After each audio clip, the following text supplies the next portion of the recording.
Okay, may gusto akong ibahaging kwento sa inyo. Maikli lang to, pero grabe, ang bigat ng aral. Tungkol sa kung paano natin tinitingnan ang buhay at kung ano ba talaga ang mahalaga. Bago tayo magsimula, ito muna ang tanong ko para sa'yo. Isipin mo to ha, habang pinapakinggan mo yung kwento, ha? So paano ba nagsimula ang lahat? Simple lang. Sa isang reunion, isang masayang pagkita-kita ulit ng mga dating magkakaibigan.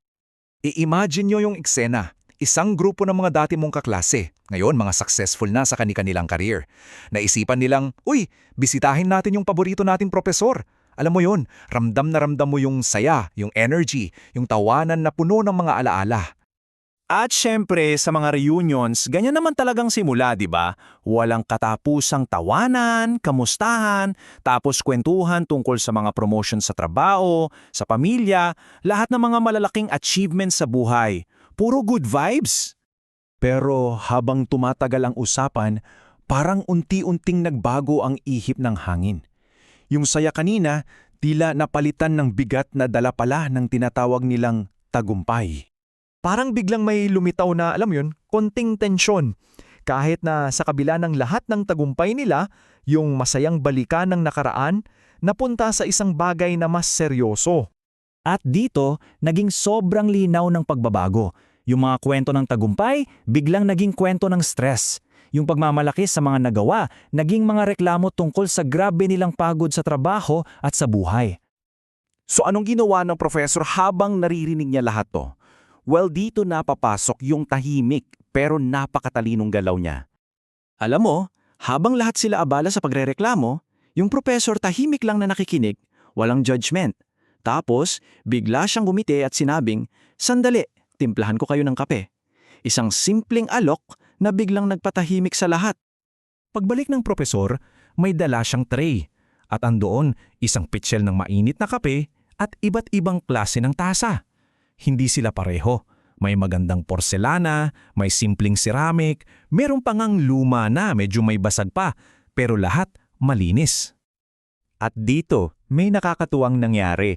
Nung kumuha na sila ng tasa, halos lahat sa kanila pinili yung mga mukhang pinakamaganda at pinakamahal. Natural na reaksyon naman, di ba? Siguro kung tayo yun, ganun din ang gagawin natin. Dito na magsisimula yung pinakapuso ng kwento, yung aral na nakatago sa isang simpleng tasa lang pala ng kape. Nung nakapili na silang lahat, nagsalita ulit yung propesor. Isang tanong lang hindi naman binabago ng tasa ang lasa ng kape, di ba? Boom!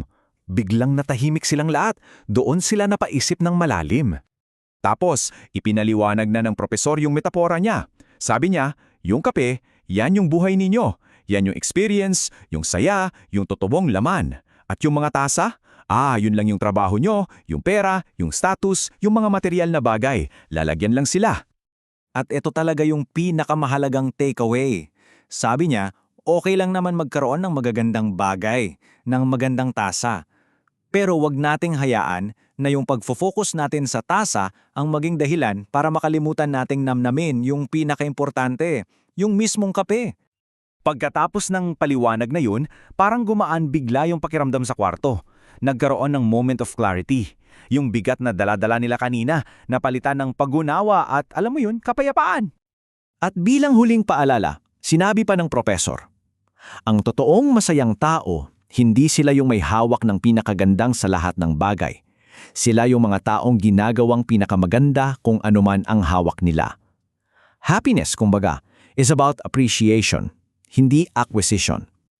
At sa huli, sa gitna ng katahimikan at ng bagong perspektibo, sama-sama silang uminom. Wala nang pakialam kung ano yung tasa na hawak nila. Ang mahalaga, ninanamnam nila yung kape.